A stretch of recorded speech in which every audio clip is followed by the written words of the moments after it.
Hi everyone, how are you all today? I hope everything is good. Back again in another video, guys. Today we're diving into a topic that has intrigued many people. Women don't like being stared at unless they've already stared at you. It's a common observation, but what does it really mean? Is it just a generalization, or is there some truth to it? Let's explore it together. The idea that women don't like being stared at unless they've already stared at you is one that many people have encountered in their lives, yet it remains a topic that's often discussed but rarely fully understood. It's a reflection of the subtle and often complex dynamics of human interaction, especially between men and women. While it may sound simple, there's more to this statement than meets the eye. The first thing to consider is the idea of control.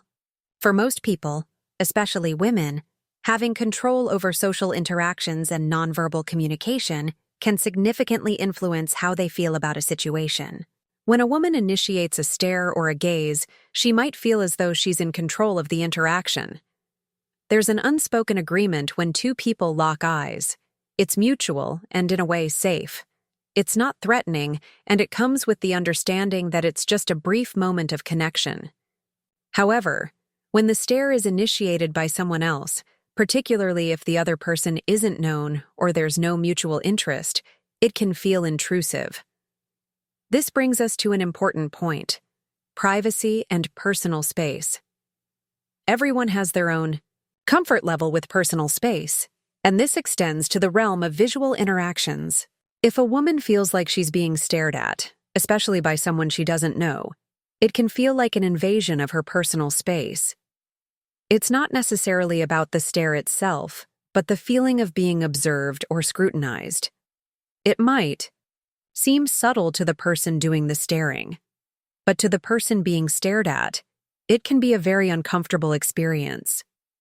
When it comes to interactions between men and women, cultural norms often play a significant role in shaping our responses to such situations. In many societies, women are often socialized to be more aware of their surroundings and their physical presence. Women are taught to be cautious about how they're perceived, which includes being aware of how they're looked at. In some ways, this makes women more sensitive to how they are observed, especially by men. This is why a stare from a man can often feel more loaded than a gaze from a woman. The power dynamics, societal expectations, and even historical context come into play. On the flip side, body language is a powerful tool in human communication, and it's no different when it comes to staring. For some women, the act of staring back or locking eyes with someone might be a sign of interest or curiosity, but only if it's done in a certain way. If the person staring is respectful, not overly intrusive, and there's a genuine connection in the moment, then the woman might not feel threatened or uncomfortable. In this case, if the woman looks back at you, it could signal that she's open to further communication or interaction. But if the stare feels inappropriate or uncomfortable, she's likely to avoid eye contact, look away, or even feel a sense of unease. Evolutionary psychology also gives us some insight into this behavior. As humans, we have evolved to be hyper-aware of threats. Back in our evolutionary past, the idea of being watched by someone could have signaled danger. It's in our nature to feel alert and cautious when we are being observed, especially by someone whose intentions are unclear. The gaze, then, becomes a form of nonverbal communication that can either reassure or make us feel threatened. When a woman is stared at, she might instinctively respond with caution because she doesn't know the intent behind the stare. But when she starts the interaction, she is in control of the situation, which is why she may feel more at ease. Additionally, there's an aspect of confidence and comfort at play here. Women, like anyone else, want to feel secure and comfortable in their environment.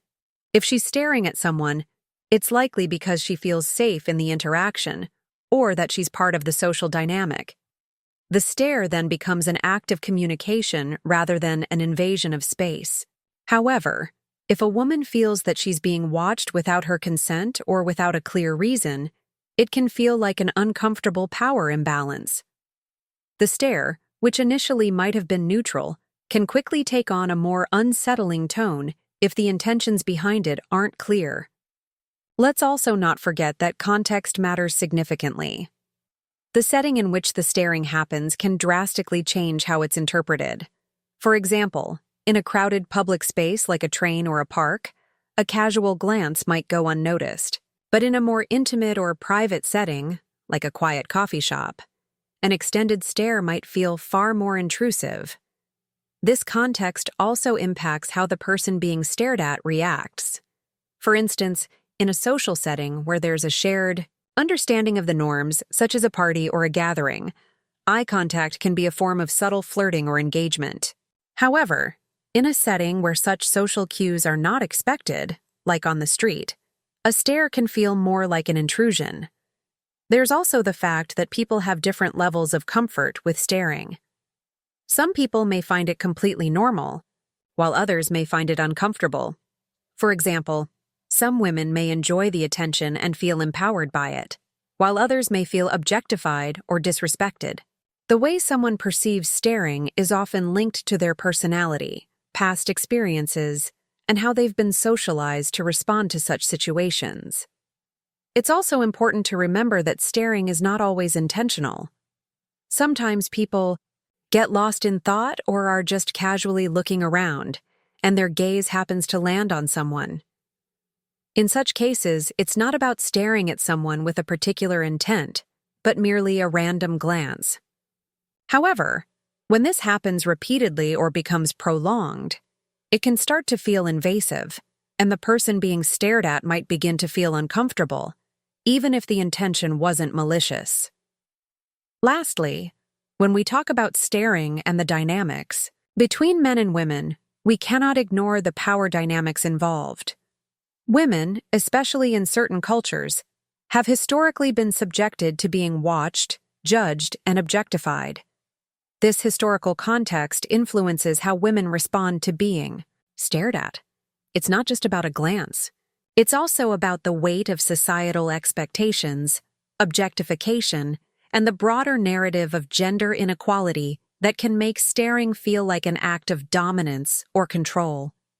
In conclusion, the idea that women don't like being stared at unless they've already stared at you isn't just a simple observation. It's deeply tied to complex psychological, social, and cultural factors. Staring, like many forms of nonverbal communication, depends on context, intent, and mutual understanding. It's about the balance of power, comfort, and control in a social interaction. As we navigate these dynamics, it's crucial to be aware of how our actions can be perceived and to always approach others with respect and empathy. Thank you so much for sticking with me through this exploration of a fascinating topic. I hope it gave you some valuable insights into human interaction and the complexities behind a seemingly simple statement. If you enjoyed this video, don't forget to give it a thumbs up, leave your thoughts in the comments below, and, of course, subscribe for more content like this.